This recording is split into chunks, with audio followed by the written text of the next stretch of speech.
Hai guys, welcome back to my channel. Balik lagi dengan aku Relsya. Dan yang baru bergabung, welcome. Dan jangan lupa kalian subscribe dan nyalakan notifikasi agar tidak ketinggalan video terbaru dari aku. Karena channel ini membahas seputar skincare dan tips beauty lainnya. So, seperti judulnya, aku akan membahas seputar kesalahan pemakaian sunscreen. Ngomongin soal sunscreen, kalian pernah bertanya-tanya dong, kenapa ya mukaku setelah pakai sunscreen agak kusam dan timbul beruntusan seperti noda hitam dan jerawat. Dulu guys, aku juga pernah mengalami seperti kalian ini, dan ternyata tanpa kita sadari itu ada beberapa faktor kesalahan pemakaian sunscreen di kulit wajah kita. Dan makanya aku membuat video ini agar tidak mengulangi kesalahan pemakaian sunscreen. So, kalian jangan pernah menyerah dan jangan tidak pernah menggunakan sunscreen, karena sunscreen itu adalah step terpenting yang ada di skincare rutin kita. Yang pertama, kesalahan memakai sunscreen. Nah, tanpa kita sadari, kalian sudah apply di wajah kalian sunscreennya dan terlihat kusam. Itu artinya ada kandungan formulasi bahan yang tidak cocok pada kulit kita. Ada banyak cara mengetahui kalau sunscreen tersebut itu cocok atau enggaknya di kulit kita. Ciri-ciri sunscreen yang tidak cocok itu setelah kalian pakai sunscreen, wajah kalian terlihat lebih kusam. Yang kedua adalah teksturnya terasa berat di kulit kalian. Faktor yang ketiga adalah bisa memicu timbulnya jerawat, beruntusan, serta menyumbat pori-pori di wajah kita. Dan jika terjadi faktor yang tadi aku sebutkan, berarti sunscreen kalian itu fix tidak cocok di kulit kalian. Buat aku sendiri, sunscreen itu bagian terpenting. Aku biasanya menggunakan tekstur yang nggak berat sama sekali di wajah aku, dan tidak menimbulkan masalah seperti menyumbat pori-pori, timbulnya beruntusan, serta timbulnya jerawat juga. Aku mending pakai sunscreen yang terlihat lebih kusam sedikit. It's okay. Aku bisa menyiasatinya dengan menggunakan tone up atau bedak tabur ketika setelah pakai sunscreen. Nah, dengan tipe kulit aku yang cenderung kering, aku akan rekomendasikan beberapa produk sunscreen. Yang pertama ada Skin Aqua biru, kemudian aku yang akhir-akhir ini tuh pakai yang Emina, juga Anessa. Yang keempat ada Nivea Insta Aura, itu warnanya pink tutup botolnya itu. Dan yang kelima ada Biore. Nanti link pembeliannya aku taruh seperti biasa di deskripsi box. Saran yang kedua, kalian tidak memperhatikan label dalam sunscreen tersebut. Ketika kalian membeli sunscreen, kalian bisa baca labelnya. Gunanya memastikan bahwa sunscreen tersebut itu broad spectrum. Apa itu broad spectrum? Nah, kedua jenis sinar matahari yang ada UVA dan UVB. Sinar UVA dapat memberikan penuaan yang lebih cepat dan lebih cepat terdapat garis kerutan di wajah kita, serta memperparah noda bekas jerawat kita. Kalau kita terpapar dengan sinar UVA, akan susah hilangnya walaupun kita udah rutin pakai serum atau kita detox sekalian. Dan bedanya adalah kalau sinar UVB bisa membakar kulit. Gimana sih cara mastiin memilih sunscreen yang tepat?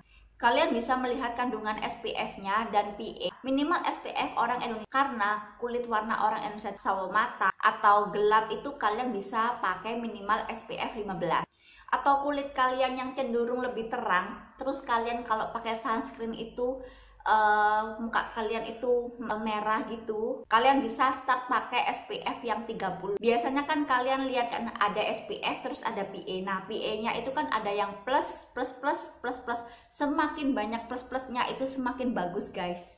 Kesalahan yang ketiga, kalian memakai sunscreen hanya matahari ketika matahari cerah atau matahari terik aja. Dan kalian apply sunscreen tersebut itu ketika kalian keluar rumah atau kalian mau beraktivitas di outdoor. Dan walaupun dalam keadaan mendung sekalipun, sinar UV dapat masuk di kulit kita itu sekitar 80%. So, kalian wajib gunakan sunscreen walaupun matahari itu mendung. Tahukah kamu walaupun kalian ada di dalam ruang sinar UV, terutama sinar UVA, sinar UVA ini dapat masuk di jendela rumah kalian, sehingga bisa menimbulkan seperti garis halus di kerutan wajah kita, serta menimbulkan noda hitam. Kesalahan yang keempat adalah kalian menggunakan sunscreen yang terlalu sedikit.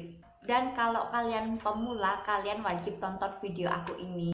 Takaran memakai sunscreen yang tepat itu adalah di 2 ruas jari dan dari hasil Nah, aku biasanya pakai di jari telunjuk ini dan di garis tengah. Setelah itu aku apply di wajah aku dan di leher. Aku pakai 1 ruas jari aja udah terasa berat di kulit wajah aku. Kalian bisa cari tekstur yang lebih ringan dan pastinya harus nyaman di kalian. Dan kesalahan kelima adalah kalian tidak reapply sunscreen tersebut.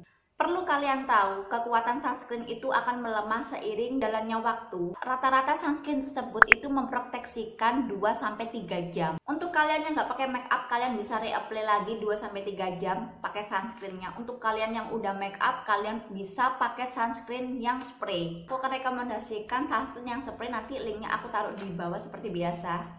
Kesalahan yang terakhir atau keenam, kalian tidak memakai walaupun day cream kalian atau moisturizer kalian atau foundation kalian itu mengandung SPF, kalian harus pakai sunscreen. Tetap pakai sunscreen, guys. Contoh, day cream kalian atau moisturizer kalian atau foundation kalian itu mengandung SPF misalnya 15 SPF. Nah, apakah kalian menggunakan day cream atau foundation atau moisturizer 4 kali? Nggak mungkin kan? Apakah kalian menggunakan segitu banyaknya? Tentu tidak. Yang terakhir, aku udah pakai sunscreen nih, matahari datang ke mukaku. Jangan gitu guys, kalian jangan semena-mena. Kalian tetap pakai pelindung seperti topi, kacamata, atau kalian bisa pakai payung. Jadi kalian tuh diwajibkan pakai sunscreen, jangan di skip ya, karena sunscreen itu terpenting. Apa sunscreen? Skincare kalian itu tidak ada gunanya. Dan udah pada tahu dong kesalahan pakai sunscreen, dan carilah sunscreen yang tepat buat kulit kalian. Segitu dulu untuk videonya, semoga video ini bermanfaat. Dan jangan lupa follow IG aku RLSY93. Dan kalau kalian suka video ini, kalian jangan lupa like dan share ke teman-teman kalian agar videoku ini bermanfaat buat orang lain. So, sampai ketemu di video aku selanjutnya.